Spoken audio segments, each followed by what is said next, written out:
The most important concept that parents need to understand in order to be a successful advocate for their child with an IEP is this, is that you have to understand the concept of FAPE. And when I say FAPE, which stands for free and appropriate education, I don't just mean that when I say FAPE, you go, oh, yeah, I know that means free and appropriate education. No, you have to be able to fully grasp the concept and know how to fight for FAPE and not just decipher the acronym. I'm Lisa Leitner. I am a special education advocate at adayinourshoes.com, and I am the author of Your IEP Playbook. Please look for it wherever books are sold. I think in person, I think the only place is Barnes and Noble, but online, it's at many different retailers. FAPE. FAPE is a term, again, it stands for free and appropriate public education.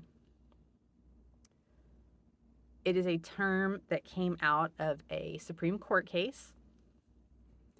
And you may, if you spend enough time hanging out with special ed attorneys as I do, you may hear this term tossed around a lot. Like, I'm trying to procure a FAPE for this child, or I'm trying to get a FAPE for this child. This child needs a FAPE. Not getting FAPE. It gets tossed around a lot. And yet parents seem to focus on the IEP, which you should, but not the concept of FAPE. When it comes to FAPE, and again, it has to be individualized, free and appropriate public education, so it's appropriate to that child, individualized. Your child's FAPE, if you're like, well, what is FAPE for my child? Your child's FAPE on paper is their IEP.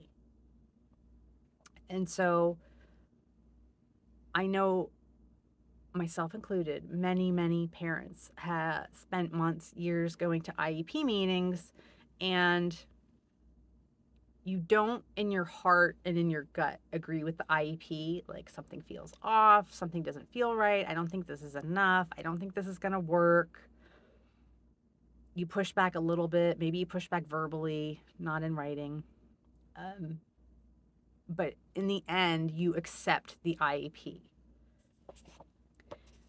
If you accept an IEP that you don't agree with, even if internally you're saying, well, I don't agree with this, but if you're, outwardly you're accepting it, right? You're signing that PWN, you're signing that NORUP, you're not filing for mediation or due process. You're accepting this IEP.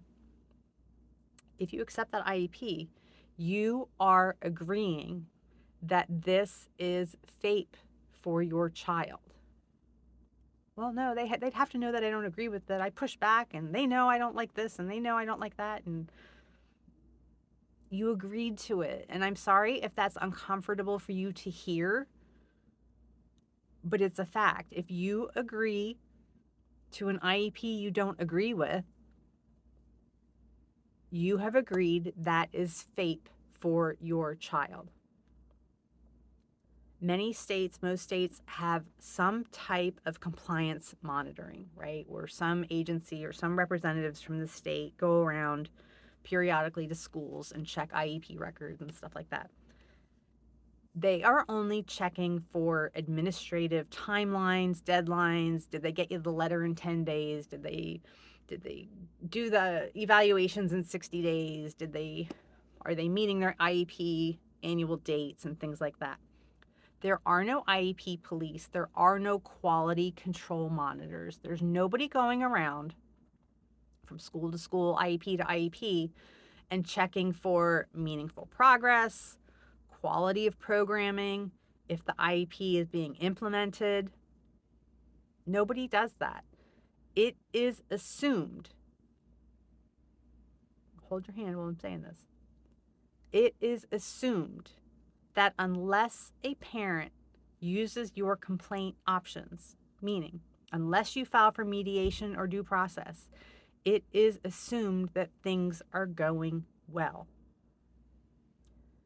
IEPs and quality control you know, that type of stuff, is a complaint-based system.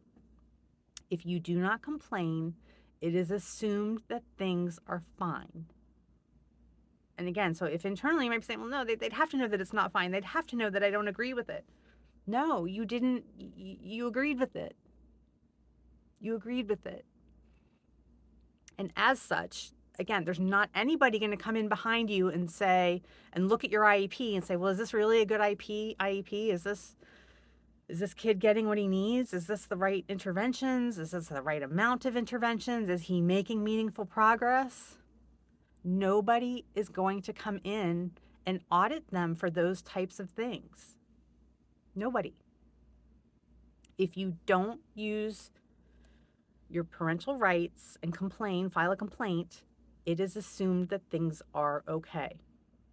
So the second part of this is if you don't agree to an IEP and you're like thinking like, well, I don't agree with this, but you're going along with it, like I would not have high hopes that the next time you have an IEP meeting that they're going to come to the table with something drastically different.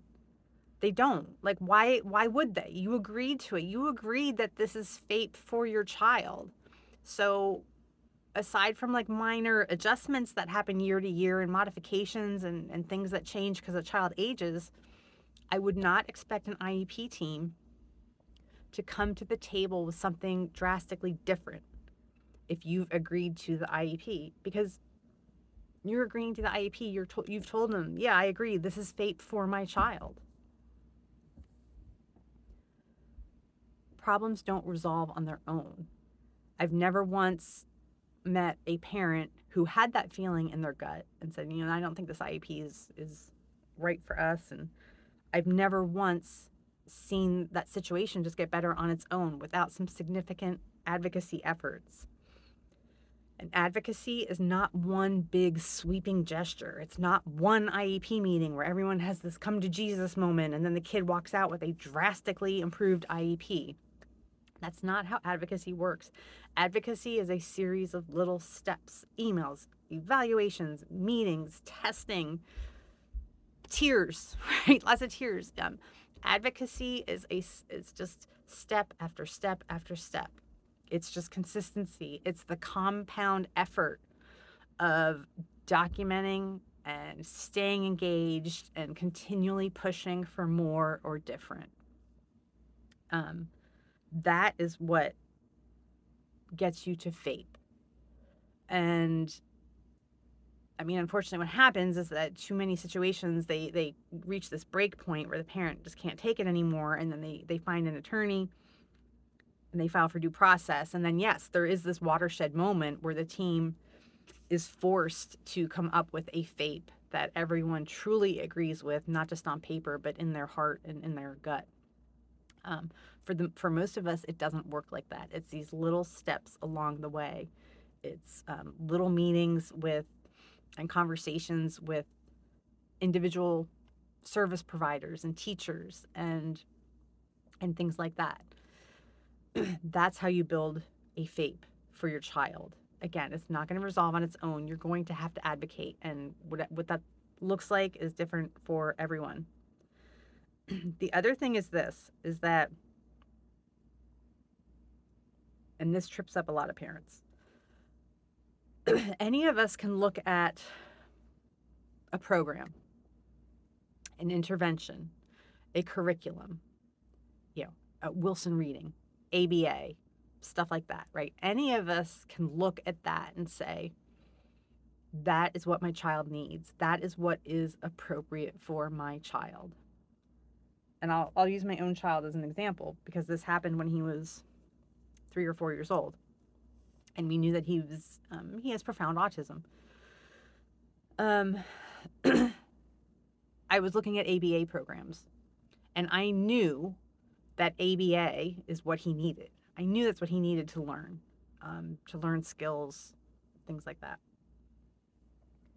What I didn't know is that I had to be able to demonstrate that what he was receiving currently was not FAPE. He was in a special ed preschool. I wanted him in an ABA preschool.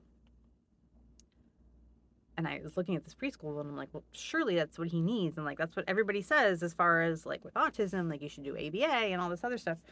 And if you're tuning out because you're anti-ABA, I'm not here for that. I don't abuse my child. You can go away. I don't have patience for that. It's much more nuanced than all or nothing.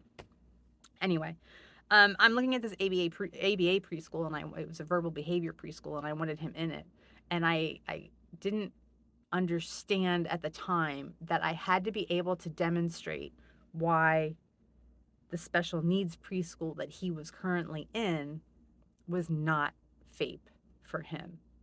And that's not always so easy to do. Like I said, we can all look at a program or an intervention and say, yes, that's what my child needs. That's FAPE for them. That placement is FAPE for them. That's why I need them in this placement. That is what they need. But you have to be able to demonstrate why what the school is providing is not FAPE for them. And so you have to look at your IEP because that is your FAPE. That is your child's FAPE on paper. If you go, well, what is my child's FAPE? You hold up the IEP. That's your child's FAPE. Well, no, that's not, I don't think he's getting FAPE.